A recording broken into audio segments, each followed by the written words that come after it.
The killer in the backseat.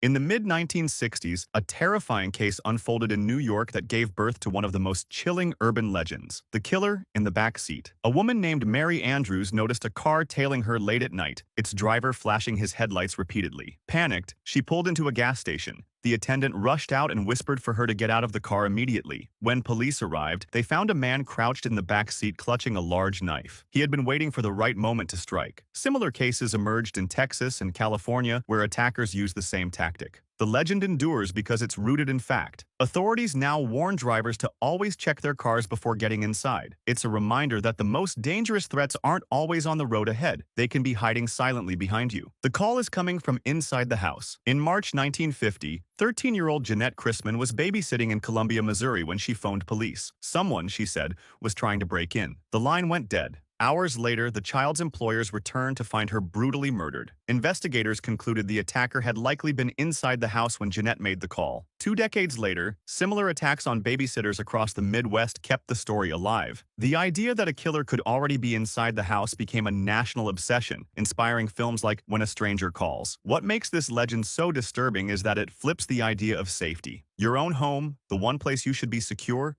becomes the very trap. Even today, every creak or faint noise in the night reminds people of that chilling phrase, the call is coming from inside the house. Organ theft after a night out. In the 1990s, authorities in India uncovered a horrifying criminal operation that gave birth to one of the world's darkest urban legends, the kidney heist. Poor laborers were promised jobs, but instead were drugged and taken to makeshift clinics. When they awoke, they discovered surgical wounds where their kidneys had been removed. Interpol confirmed that organ trafficking had become a multi-billion-dollar global industry. While the iconic image of a victim waking up in a bathtub filled with ice rarely matches reality, survivors have described waking up in abandoned buildings or remote houses, their organs already gone. This legend persists because it's rooted in genuine fear, the idea that you can be targeted not for money or valuables, but for the very parts of your body that keep you alive. The body under the hotel bed. In 2010, a couple checking into a Memphis motel noticed an unbearable smell. They complained multiple times before staff finally lifted the bed frame. Underneath was the decomposing body of a murder victim. This wasn't the first case. Similar incidents have been documented in Las Vegas, Atlantic City, and even abroad. Transient motels make ideal hiding places. Rooms change hands quickly, and no one would think to look under the bed. The legend terrifies travelers because it's entirely plausible. Guests sleep inches above evidence of a violent crime, oblivious to the horror below. It's a reminder that the thin veneer of normalcy we rely on can hide unthinkable realities. Poisoned Halloween candy.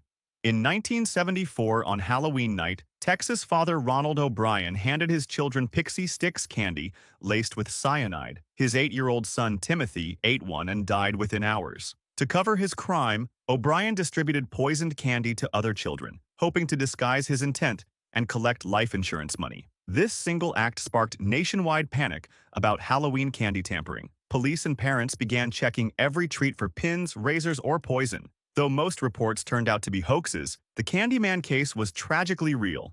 Decades later, the legend still shapes how parents treat trick-or-treating. It's frightening because it shows how the people you trust most can be the ones to harm you, and because it turned an innocent tradition into a source of fear. The phantom hitchhiker. In 1939, a Chicago man driving along Archer Avenue picked up a young woman in a white dress. She said her name was Mary and asked to be dropped off at Resurrection Cemetery. But when the driver stopped and opened the door, she had vanished. Locals call her Resurrection Mary, and dozens of drivers have reported similar encounters. Some even claim to have found personal belongings left behind after the ghostly passenger disappeared. The legend of the phantom hitchhiker endures because it taps into universal fears, loneliness, guilt, and the unknown. Whether or not ghosts are real, countless drivers will tell you they've seen something on a dark road they can't explain. Sewer alligators of New York. On a freezing February day in 1935, New York City sewer workers pulled an 8-foot alligator from a manhole in East Harlem. It had likely been a pet, flushed into the sewer when it grew too large. Other sightings followed, fueling the legend of colonies of alligators thriving beneath Manhattan, feeding on rats and garbage. Experts dismiss the idea. They say alligators couldn't survive the city's winters underground, but the documented captures gave the myth staying power. The thought of deadly reptiles living just beneath your feet is absurd, yet disturbingly believable. And like most urban legends, it's rooted in the unsettling truth that the world beneath us is darker than we imagine. The vanishing Sodder children. On Christmas Eve, 1945, the Sodder family home in West Virginia burned to the ground. 5 of the 10 Sodder children were presumed dead, but investigators found no remains. Witnesses later claimed to have seen the children alive after the fire, fueling suspicions of kidnapping. The Sodders spent decades searching, even erecting billboards across the country with their children's photos. In 1967, they received a mysterious photograph of a man resembling one of the missing boys. To this day, no one knows what happened. The lack of evidence, no bones, no clear cause, keeps the legend alive. It's haunting because it shows how tragedy can mutate into mystery, leaving families trapped in endless uncertainty. The Curse of the Crying Boy painting. In the 1980s,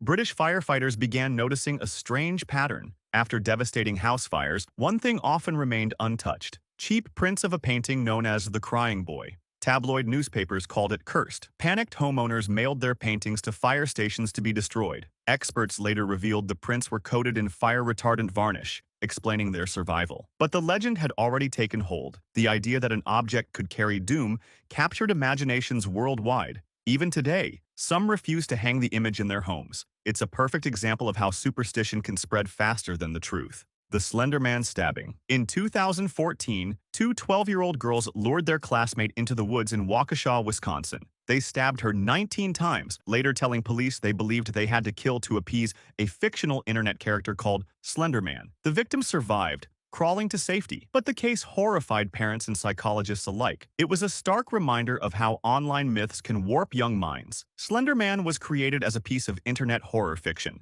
but once the legend escaped its original context, it became deadly. This tragedy shows how easily fear and belief can blur the line between fantasy and reality. The Black-Eyed Children. In the late 1990s, a Texas man reported a terrifying encounter. 2 children approached his car at night, asking for a ride. Something about them felt wrong. When he looked closer, he saw their eyes were completely black. Similar stories quickly spread. Witnesses described the same pattern: children appearing at night, asking to be let inside, and exuding an overwhelming sense of dread. Skeptics call it mass hysteria or pranks, but believers insist the encounters are real and dangerous. The legend endures because it corrupts innocence itself: children. The last people you'd expect to fear become the monsters at your door. The Elevator Game and Elisa Lam. In February 2013, Canadian student Elisa Lam was found dead in a rooftop water tank at Los Angeles' Cecil Hotel. Security footage released days later showed her behaving strangely in an elevator, pressing multiple buttons, peeking into the hallway, and making unusual gestures. Her death was ruled accidental drowning, but the footage fueled speculation that Elisa had been playing the Elevator Game, an urban legend from Korea. The game supposedly transports players to another dimension if they press elevator buttons in a specific sequence. No evidence linked the game to Elisa's death, but the unanswered questions keep the legend alive.